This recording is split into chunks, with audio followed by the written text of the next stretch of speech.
Morning everyone, welcome back to my channel. আজকে শনিবার, সকালবেলা ঘুম থেকে উঠে আজকে তাড়াতাড়ি করেই চা খাওয়া হয়ে গেছে। মাসি এসছে 10টার মধ্যে, আমিও ওরম 9টা সাড়ে 9টার দিকে উঠেছি। তখন আগে ফ্রেশ হয়ে চা খেয়ে নিলাম, তারপরে ঘরের সমস্ত কাজ করব। এখন বাসন মাজতে গেছে। এবার মাসি যেদিন তাড়াতাড়ি আসে আমার কাজকর্মও তাড়াতাড়ি করে হয়ে যায়। বাবাই এখন এই ঘরে বসে বসে পড়ছিল, তা আমি ওকে বললাম একটুখানি তুই বাইরে বস, বারান্দায় বস, আমি মানে বিছানার চাদরটা তুলে দিই।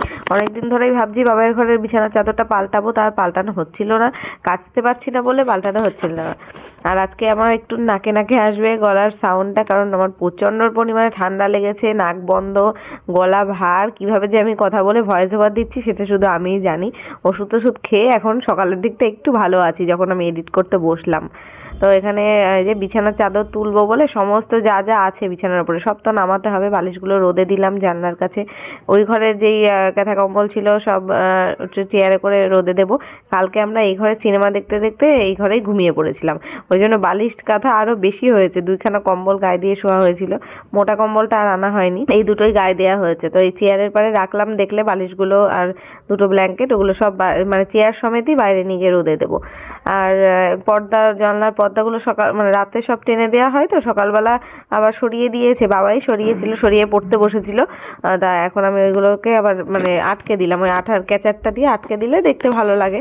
আর এই যে বিছানার চাদরটা পাল্টে নিলাম, একটা ধোয়া কাচা চাদর পেতেছিল, আর কমফোর্ট দিয়ে চাদরটা না ধোয়া রয়েছে। এত সুন্দর গন্ধ বেরোচ্ছে, ঘরটা পুরো মহমহ করছে কমফোর্টের গন্ধতে, ভালো লাগে। এই 1-2 দিন থাকবে চাদরের গন্ধটা, তারপরে আবার তো যা কি তাই হয়ে যাবে। তো বিছানা ঝেড়ে ঝুড়ে দিয়ে 3টে টেডি থাকে দেখেছো বিছানার উপরে, এটা আর কোথাও রাখার জায়গা নেই, ওর উপরেই রেখে দিলাম। এখন বালিশগুলোর মানে চেয়ার সমেত বাইরে একটুখানি দিয়ে আসি উঠোনে। বাবাই তো আবার একটু পরেই পড়া হয়ে গেলেই খেলতে যাবে, তখন আমি ওকে বলতে হবে যে এক সাইড করে রাখতে, নইলে ওই ফুটবলের মানে ঘা লেগে গাছগুলো যেমন আমার ভেঙে যাচ্ছে, এই দেখা যাবে চেয়ারের পরে এসে ঘা খেলো, চেয়ার সমেত উল্টে গেল, তখন ওই ধুলোর মধ্যে বালিশ টালিশ সব পড়ে যেতে পারে। যদিও ওকে আসতে খেলতে বলি তাও তো শোনে না। তারপরে আসলাম এই ঘরের বিছানাটা যখন তুললাম, ঘরের কাজকর্ম একটু থাকে পরিষ্কার পরিচ্ছন্ন করা, যেমন খাটটা আগে মুছে নিলাম, খাট মুছেছি, ওইদিকে জানলাটা মুছেছি, সেগুলো আর শ্যুট করা হয়নি। এখন টিভিটা, তারপরে এই কি বলে ওয়ার্ড্রপের ওপরে প্রচুর জিনিসপত্র বাবাই রেখে দিয়েছে, কোথায় ঘড়ি থেকে শুরু করে চাবির রিং, তারপর একটা টিভির রিমোট, একটা দেখছি এই বক্সের রিমোট, এই সমস্ত কিছুগুলো, আর ওর হাতে ব্যায়াম করে সেই সব জিনিসগুলো সব ওখানে রাখা ছিল, সব সরিয়ে সরিয়ে মুছে নিলাম। তারপর চলে আসলাম রান্নাঘরে। এই আমাদের ঘরের বিছানাও তুলে নিয়েছি, মানে বিছানা তো এই ঘরে শুয়েছি, ওই জন্য শুধু জাস্ট বিছানা, আমাদের ঘরের বিছানাটা একটু ঝেড়ে নিলাম, ব্যাস হয়ে গেল, ওটা শ্যুট করা হয়নি। তা মাসি বাসন মেজে চলেও এসছে। এই বাসনগুলো আজকে আমি খালি করিনি, বললাম না সকাল সকাল এসছে বলে নিজেই খালি করে গামলা ধরে নিয়ে গেছিলো। এখন এই বাসনগুলোই জায়গার জিনিসটা জায়গায় রেখে দিই, এই ক্যাবিনেটের মধ্যে রেখে দিই। আর আজকে তো শনিবার, অনেক দিন পরে আজকে ভেবেছি একটু নিরামিষ খাবো, ঘরে যা সবজিপাতি রয়েছে সেগুলোই রান্না করব। আমাদের বাড়িতে দেখেছো বেশিরভাগ শনিবারের দিনকে হয় সোয়াবিন, হয় নইলে পনির, নইলে বেগুন আলুর তরকারি। বেগুন আলুর তরকারিটা সবাই ভালোবাসে, আর ওই জন্য ওটাই বেশি করা হয়। সবজি করতে সবজির মধ্যে বেগুন আলুর তরকারিটা বেশি করা হয়। আজকেও 2-2খানা বড় বড় সাইজের বেগুন রয়েছে। আমি তো ভেবেছিলাম একবার পোড়া দেবো, তারপরে ভাবলাম বেগুন পোড়া আবার বেগুনের তরকারি দুটো ভাল লাগবে না, যে কোনো একটাই করি। পোড়াটা দেখি মঙ্গলবারের দিনকে একটু পোড়া খাবো, পেঁয়াজ টেয়াজ দিয়ে খাওয়া যাবে, তাই সেদিন খাবো। বেগুন পোড়াতে আবার একেবারে নিরামিষ, মানে শুধু লঙ্কা দিয়ে তেল দিয়ে মাখলে না ভালো লাগে, তবে অতটা ভালো লাগে না, পেঁয়াজ কুচি দিয়ে একটু মাখলে বেশি ভালো লাগে। তো এই বাসনগুলো গোছানোর পর তারপরে দেখলাম জলের বোতল সমস্ত খালি রয়েছে, সেগুলো এখন একটু ভরে নিচ্ছি। ঘরের কাজ সমস্ত হয়ে গেছে, মাসি এসে ঘর মুছে টুছে দিয়ে গেছে, ঝাড়া মোছা করে দিয়ে গেছে। আমি ঠাকুরের বাসন টাসন সব মেজে নিয়েছি। রান্না বসাবো, আজকে শনিবার তো নিরামিষ রান্না হবে, তার জন্য এখানে ডাল, ওই বিউরির ডাল ছিল তাই ভাজা করছি। বিউরির ডাল না, কলাইয়ের ডাল একটু ভেজে সেদ্ধ বসাবো, আর বেগুন আলুর তরকারি করব, নিরামিষের সিম্পল মেনু। এখানে চাল ভিজিয়ে রেখেছি, একবেলার মতো ভাত করব, রাতে আবার ভাত করব, গরম ভাত, নইলে নিরামিষে না ঠান্ডা ভাত খাওয়া যায় না, আর ভাত বারবার গরম করলে ভাতের টেস্ট থাকে না, এই কারণে। এই কলাইয়ের ডালটা যে কতদিন আগের সে আমার নিজেরই মনে নেই, মনে হয় 2-3 মাস আগে আনা হয়েছিল 500 গ্রাম ডাল, সেটা এখনো খেয়ে শেষ করতে পারিনি। তোমাদের দাদাভাই দোকানদারের কথা শুনে নিয়ে এসেছিল, বলেছিল ভালো হবে। এমনিতে কলাইয়ের ডাল খেতে ভালোই হয়, কিন্তু আমি কি ঠিক মতো রান্না করতে পারছি না, নাকি এই ডালটা ভালো না জানি না। যখনই রান্না করি কেমন একটা ভালো লাগে না, তিতো তিতো ভাব লাগে। তবে আজকে সৌভাগ্যবশত ডালটা ভালো রান্না হয়েছে। বলে না অল্প জিনিস বেশি ভালো রান্না হয়, সত্যি তাই। অন্যদিন বেশি বেশি করে রান্না করি, বাজে হয়। আজকে বোধহয় 100 গ্রাম ডাল মনে হয় রান্না করেছি, লাস্ট যেইটুকুনি কোটোর তলানিতে পড়েছিল সেটা রান্না করেছি। বেশ ভালো লেগেছে, বাবাও ভালো খেয়েছে, ওর বাবাও ভালো খেয়েছে, আমি তো খেয়েছি নিজের রান্না, তো ভালো বলতেই হবে, খারাপ হলেও বলতে হবে ভালো। তো সত্যিই ভালো হয়েছিল ডাল, মানে ডালটা। তবে রান্না করতে করতে আজকে হয়ে গেছিলো ঝামেলা, আমার গ্যাস ফুরিয়ে গেছিলো। মানে গ্যাস আমার 2 মাস 2.5 মাস চলে যায়, তবে এই মাসে একটুখানি রান্না বান্নার চাপ বেশি হয়েছে, যেমন বাবার বার্থডে গেছে। তাছাড়াও রান্না বান্না, মানে এখন শীতকালে কি হয়, রাত্রেবেলাতে আবার ভাত করতে হয়, তারপর সমস্ত তরিতরকারি আবার ডবল বার করে গরম করতে হয়, মানে 3-4 বার করে যতবার খাওয়া হয়। দুপুরবেলাও খাওয়ার সময় একবার গরম করতে হয়, রাতেও খাওয়ার সময় গরম করতে হয়। এবার এই করে করে গ্যাসটা একটু তাড়াতাড়ি ফুরিয়ে গেছে এবার 2 মাসে। আর আবার আরেকটা যে সিলিন্ডার রয়েছে সেটাও আমার মানে ভুলে ভুলে না, মানে বুক করা হয়নি। ডবল সিলিন্ডার রয়েছে কিন্তু ভরা ছিল না। এবার হঠাৎ আজকে রান্না করতে গিয়ে দেখছি গ্যাস ফুরিয়ে গেছে। লাস্টে তোমাদের দাদাভাই তো জোগাড় করে এনে দিল গ্যাস, তারপরে গিয়ে আর বাদবাকি রান্না করেছিলাম। যদিও আজকে তাড়াতাড়ি সকাল সকালে রান্না বসিয়ে দিয়েছি, সকালে সমস্ত কাজ হয়ে গেছে, তো ওই জন্য ভাবলাম কি তাড়াতাড়ি রান্না করে নিই। ওই 12টার মধ্যে রান্না বসিয়ে দিয়েছিলাম, 12টার আগে। এখানে এই যে দেখো বেগুনের তরকারিতে যা যা দেবো, টমেটো, একটু আদা বাটা তো আমি করি না, ওই একটুখানি আদা বাটা যায় না, ঘষানিতে ঘষে দিই। আদা দিয়ে একটু কাঁচা লঙ্কা চিড়ে দিই, আর শুকনো লঙ্কার গুঁড়ো টুড়ো দিয়ে রান্না করি, একদম নিরামিষ যেভাবে হয় আর কি। তেজপাতা, শুকনো লঙ্কা আর একটু গোটা জিরে ফোড়ন দিয়ে, আর ডালটাতে ফোড়ন দিয়েছিলাম, একটু আদা ঘষে দিয়েছিলাম, শুকনো লঙ্কা, তেজপাতা আর মৌরি ফোড়ন দিই। মানে আমি বিউলির ডাল, কড়াইয়ের ডাল এই দুটোতেই মৌরি ফোড়ন দিই। আর তাছাড়া মুগ ডালে হচ্ছে জিরে ফোড়ন, আর মুসুরির ডালে 5 ফোড়ন, এইগুলোই ফোড়ন দিই। তোমরা কে কি দাও আমাকে কমেন্টে জানিও তো, আমি কি ভুল বললাম না, আমার ফোড়ন দেওয়াগুলো ঠিকঠাকই আছে।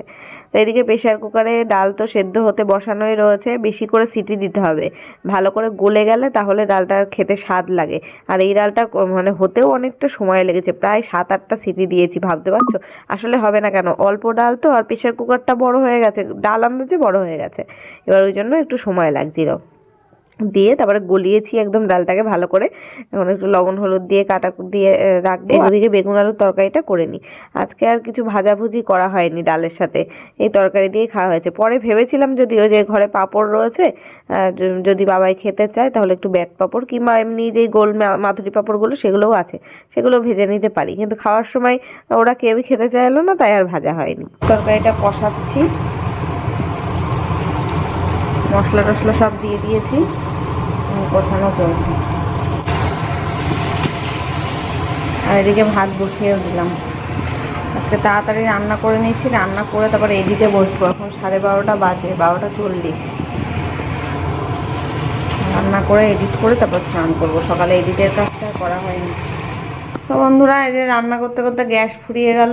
ভাতটা তো ভাপ হয়েছে, ভাতটা তাও থাকলে হয়ে যাবে, এখনই ফুটে গেছে, অনেকক্ষণ ধরে ফুটছিল। এখন রাখলে 5-10 মিনিট রেখে দিলে হয়ে যাবে। কিন্তু ডাল ফোড়ন দেবো বলে সবে কড়াইতে তেল দিয়েছি, ডালটাকে কাটা ফাটা দিয়ে রেখেছি, ফোড়ন দেবো, তখনই গ্যাস ফুরিয়ে গেল। ডালটা ফোড়ন হয়ে গেলেই আমার কিন্তু রান্না হয়ে যেত। আর এদিকে এই যে তরকারি করে রেখেছি, তরকারিটা বাকিস হয়েছে, এই যে তরকারির লুক।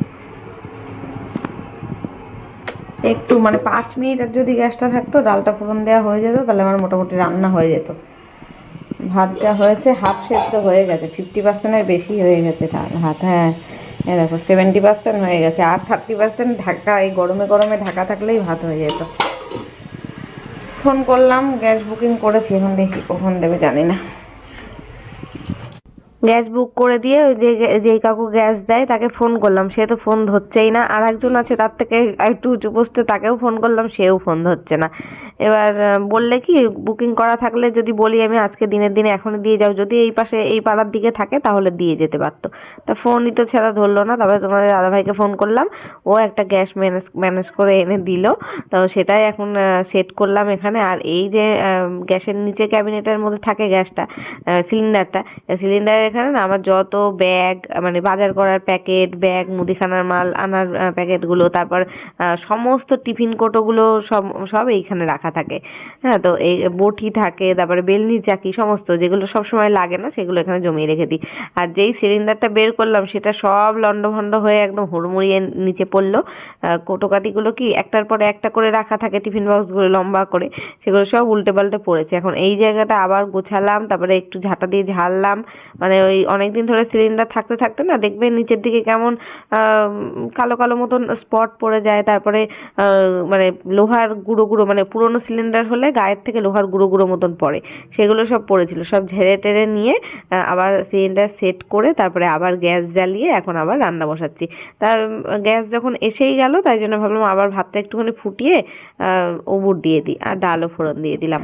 আমার তাই জন্য আর বেশিক্ষণ দেরি হয়নি, মানে 10 কি 15 মিনিট তার মধ্যেই সিলিন্ডার চলে এসেছিলো। ওই জন্য অতটা আর বসে থাকতে হয়নি। নইলে আমি ভাবছিলাম তাহলে আর কি এখন এডিট করে নিই, তারপরে স্নান টান করে নেবো, যদি গ্যাস পরে দিয়ে যায় তখন নাই খাওয়ার সময় ডালটা ফোড়ন দিয়ে নেবো। তা আর হয়নি, রান্না বান্না হয়ে গেছে কমপ্লিট। এই যে বাসন এই কটা বেরিয়েছে, এখন আর বাসন মাজবো না, এখন সোজা যাবো আগে ভিডিও এডিট করতে। এই যে এখন অনেকটা বেলা হয়েছে, প্রায় আড়াইটে পৌনে তিনটে হবে। আমাদের স্নান, পুজো, খাওয়া দাওয়া সমস্ত কিছু কমপ্লিট। তবে এতক্ষণ চুলে, ভেজা চুলে গামছা পেঁচিয়ে রেখেছিলাম, এখন চুলটাকে সিরাম অ্যাপ্লাই করে একটু শুকাবো, তারপর চুল আঁচড়াবো। কিন্তু বাইরে তো রোদ নেই, সেরকম একটা রোদ চলে গেছে, পড়ন্ত বিকেল তো, এখন 3টে বাজতে যায় আর রোদ থাকে। আর এই শ্যাম্পু করে স্নান করাটাই আমার কাল হয়েছে। সকাল সকাল মানে রান্না করে নিলাম, তখনই যদি স্নানটা করে নিতাম ভালো হতো, জানো তো। এই যে বেলাটা করেছি, 2টোর পরে স্নান করে বেরিয়েছি। এইবার ঠান্ডা ঠান্ডা তো আমার কদিন ধরেই লেগেছে, তবে অতটা মারাত্মক ছিল না। তবে আজকে এই অবেলায় স্নান করে, মানে মাথা ভিজিয়ে স্নান করে, আমি তো কোনোদিনও মাথা ভিজাই না, এমনি স্নান করে নিই, শুধু যেদিন শ্যাম্পু করি সেদিনই পুরো চুল ভেজাই, মাথাটাও ভেজানো হয়। এবার এই যে অবেলায় স্নান করে মাথা ভেজানো হয়েছে, তারপরে চুলটা পুরোপুরি রোদে শুকাতে পারিনি, এমনি হাওয়ায় হাওয়ায় যেইটুকুনি শুকিয়েছে। অন্যদিন আমি মানে চুল আস্তে আস্তে ওই বাইরে দাঁড়িয়ে থাকি, আমাদের উঠোনে প্রচুর রোদ আসে সকাল থেকে দুপুর পর্যন্ত, কিন্তু এখন তো দুপুর প্রায় চলেই যাচ্ছে। এবার রোদে শুকাতে পারিনি, তো শুয়ে পড়েছিলাম ভেজা মাথা নিয়েই, তখন মানে হঠাৎ করে ঠান্ডাটা লেগে গেছে, ওই জন্য আমার এখন গলা ভার, নাক দিয়ে জল। মানে রাতের থেকে এর অ্যাকশনটা বুঝতে পারছি। দুপুরবেলাও একটু একটু শরীর খারাপ লাগছিল, কিন্তু যত রাত বাড়ছিল তত একদম আরো বেশি খারাপ অবস্থা। বাইরে উঠোনে তো নেই রোদ, এখন এই জানলার কাছে দেখলাম পড়ন্ত বিকেলের রোদ এখন একটুখানি আছে, তাই এখানে বসে থাকলাম। দেখো কেমন ফোকাস, মানে রোদে আর আমার মুখটা ফোকাস করতে পারছে না, সূর্যটাকেই ফোকাস করছে। ওইদিকে পশ্চিম দিকে এখন সূর্য অস্তে যাচ্ছে। তা এখন এইটুকুনিতেই মানে 5 মিনিট, মানে আমি এখানে বসেছি 5 মিনিট হয়তো, রোদে একটুখানি বসেছি, বসার পরে তারপরে আবার শুতে চলে গেছিলাম। তো চলো এখন বাবা এই প্র্যাকটিসেও চলে গেছে, 3টে বাজলো, প্র্যাকটিসে চলে গেল। এখন আমি একটু রেস্ট নিই, বিকেলে দেখা হচ্ছে আবার। গুড ইভিনিং, এখন চা বানাচ্ছি আমি। আর আমার তো প্রচন্ড ঠান্ডা লেগেছে, শ্যাম্পু করে স্নান করেছি, এখন নাক দিয়ে জল পড়ছে, ঠান্ডা লেগেছে, অবস্থা খারাপ আমার প্রচন্ড। একটু আদা দিয়ে চা করলাম, বেশি করে আদা দিলাম, যেমন লিকার চায় দিই সেরকম আদা দিয়ে চা করেছি। বাবাই প্র্যাকটিস থেকে এসে ডাল ভাত খেলো, আজকে তো নিরামিষ রান্না হয়েছে, ডাল ভাত বেগুনের তরকারি, বাবাই খুব ভালো খেয়েছে ওটা। ডিমের কোনো বাইরে রান্না করেনি, ওটা দিয়ে ভাত খেয়েছে। আমি এখন একাই চা খাবো না, মানে কথা বলতে পারছি না, এত গলা ব্যথা করছে না, নাকটা পুরো মাথাটা ভারী। এখন ভাবছি একটু ঠান্ডা লাগার ওষুধ আনতে বলবো, ঠান্ডা লাগার ওষুধ খাবো, এত ঠান্ডা লেগে গেছে। অনেকটাই রাত হয়েছে, 10টা বাজে, 10টার বেশি বাজে, 10:30 বাজে। ভাত বসিয়েছি, আর এত শরীরটা খারাপ আমার, বাসকাবাড়ি মালপত্র এনে রাখা রয়েছে এই ব্যাগে, এখন কিচ্ছু গোছানো হয়নি, কালকে গোছাবো। এখন এই ব্যাগ ধরেই রাখা থাক, আমি আর পাচ্ছি না, প্রচণ্ড শরীর খারাপ লাগছে। আমি সোয়েটার পরে রয়েছি, চাদর গায়ে দিয়ে রয়েছি, তাও গলা এত ব্যথা করছে না, নাক দিয়ে পুরো কাঁচা জল পড়ছে, গলা ব্যথা করছে প্রচণ্ড, মানে মাথা ভার, খুব শরীর খারাপ লাগছে। তখন খাওয়া দাওয়া করে ওষুধ খাবো, খেয়ে শোবো, আমি আর কথা বলতে পারছি না। এখানে ভাত বসালাম সবে, ভাতের মধ্যে একটু আলু সেদ্ধ কেটেছি, আলু সেদ্ধটা দিয়ে ভাত করবো। আলু সেদ্ধ দিয়ে ভাত করবো, আর ডাল তরকারি রয়েছে। বাবাই বলেছে ঘি দিয়ে ভাত খাবে, ওই জন্য আলু সেদ্ধ দিলাম একটু। তো ভিডিওটা আমি এখানেই শেষ করে দিচ্ছি, আর পাচ্ছি না কন্টিনিউ করতে, এত টায়ার্ড লাগছে না। ওষুধ আনতে বললাম, আনলেই খেয়ে আমি ঘুমাবো। তো চলো, কালকে দেখা হচ্ছে নতুন ব্লগের সাথে। আজকের মতো টাটা, গুড নাইট।